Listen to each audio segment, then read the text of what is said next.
One must make the warrior walk his everyday walk. Let's jump into these charts. Stocks bounding up. We see 20-year U.S. government bonds up, gold down, and Bitcoin up. Let's jump first into the S&P 500, as we always do. We told you on Friday as we went into the Memorial Day weekend, of course, markets were closed yesterday. We were at a 75% bullish directional probability on the S&P 500 over the next 5+ days with a 75% backtest accuracy. Well, that did you well. We were up 2.08% today. We are now going up to a 75% bullish with a 75% backtest accuracy. But we do have some warnings, okay? Here's where we are. We've got a strong uptrend with higher highs and lows across all time frames, but a short-term resistance at the 591.31 mark. It may cause a brief consolidation, so just pay attention if things do slow down and start to turn around. You can see here on the half-day chart down at the bottom of the screen where we peaked back there on Monday the 19th and then slowly rolled over, and we're bouncing off that weekly trend line and moving up. On the 2-day chart, we have a green spinning top. You can see we have green volume. Doesn't mean positive volume. It simply means that we opened higher than the prior close. That's what that always means. A red means they opened lower than the prior close. So that's also a good sign for bullishness. And of course, we look at where we are on the candle for the week, opening on this shortened trading week of 4 days. We're green there too, means we opened higher than the prior close. So we'll keep an eye on things as we continue to push through the week. Now, on Friday, we were 65% bullish over the next 5+ days for the NASDAQ 100 QQQ with a 70% backtest accuracy. We're now pushing that up to a 70% bullish over the next 5+ days and keeping it at a 70% backtest accuracy.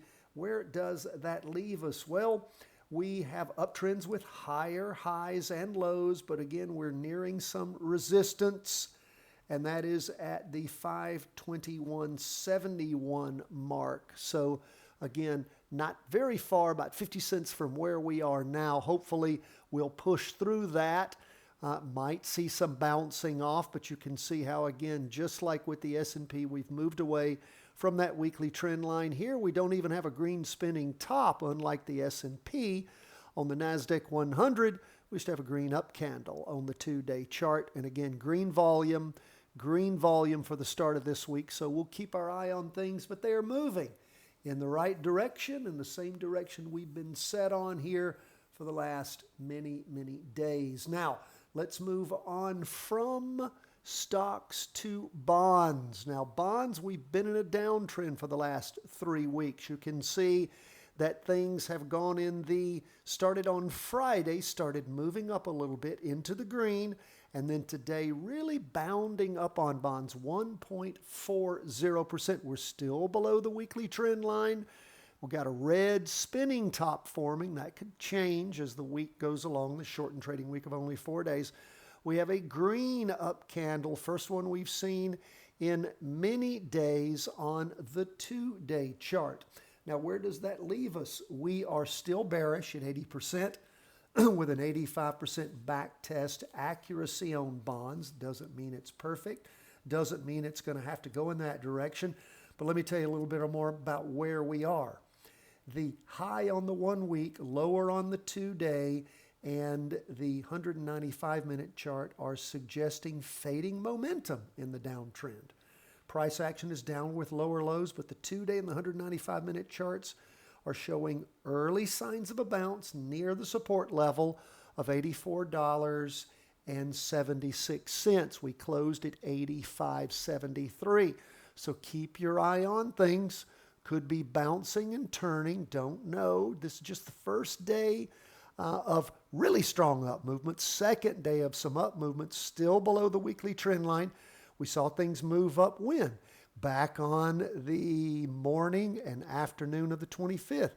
Then rolled over. We saw things move up for a day and a half back on Friday, Thursday, the 15th in the morning and Friday the 16th in the morning, pushed on through the afternoon of Thursday and then rolled back over. Let's see where things go. We are still strongly down. We are cautious. We are watching. And of course, you wouldn't be entering this now unless indeed you saw what? Unless you saw things rolling over with 195-minute red down candles pushing the price back down and going in that downward direction, bouncing off the weekly trend line on that 195-minute chart. Now, let's move on to gold. Gold is still bullish. On Friday, we were bullish at 70%. Even though gold has pulled back 1.69%, we still are bullish at 75% with a 70% back test accuracy. Where does that leave us as we look at things a little deeper? We are strong on the weekly chart. We are weak on the 195-minute chart, suggesting the potential of a short-term consolidation. The uptrend with higher highs and lows, but nearing resistance. Again, nearing resistance at 304.88. We're at 304.50 right now. So again, not been really excited as we've talked about since we saw gold peak back on the week beginning the 21st of April. Had a doji, had an up week, had a failure, had a green spinning top last week. And this week we start off with a little bit of a green candle there, a doji on the 2-day. And again, we had things going strong starting on Monday the 19th, a little weak there on Thursday, popping up on Friday, and now moving down toward that weekly trend line. But what kind of trend line is that? It's not. It's not any kind of trend line. I mean, I guess at this point, we could just draw a flat line pretty much. I mean, it is heading up a little bit. And again, where are we? We're just sort of sitting at it on the half day and the 2-day. So again, we'll keep an eye on things. Gold is showing some weakness. Our evaluation is again showing we are still bullish on it and bullish decently. So again, watch for what? Green candles, 195-minute chart being laid down with decent volume. That's always your sign.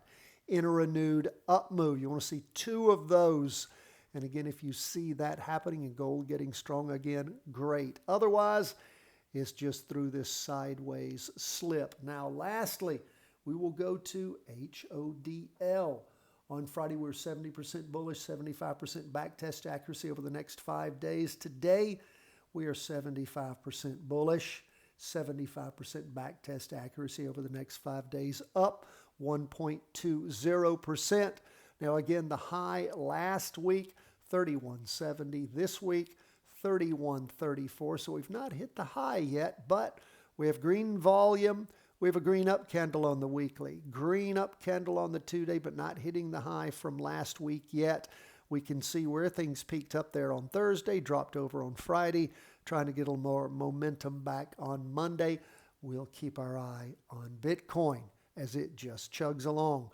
I've been expecting after things bumping up, to see some consolidation potentially and some people taking some profits and Bitcoin bleeding off. But look at this.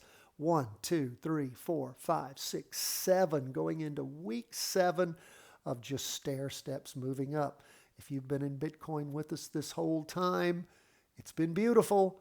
Okay, that is where we are, my friends, as we close first day of the week of Tuesday, because the markets were closed yesterday, shortened trading week this week. So appreciate you being with us. Always love to hear from you. CW@chartingwealth.com.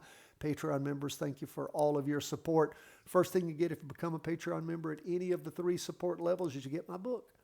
You get my new book, 3-Wave Trading Advantage. Plus, you get our 3-part series, Options Made Simple, The Charting Wealth Way. God bless you, my friends. All the best from the whole team at Charting Wealth.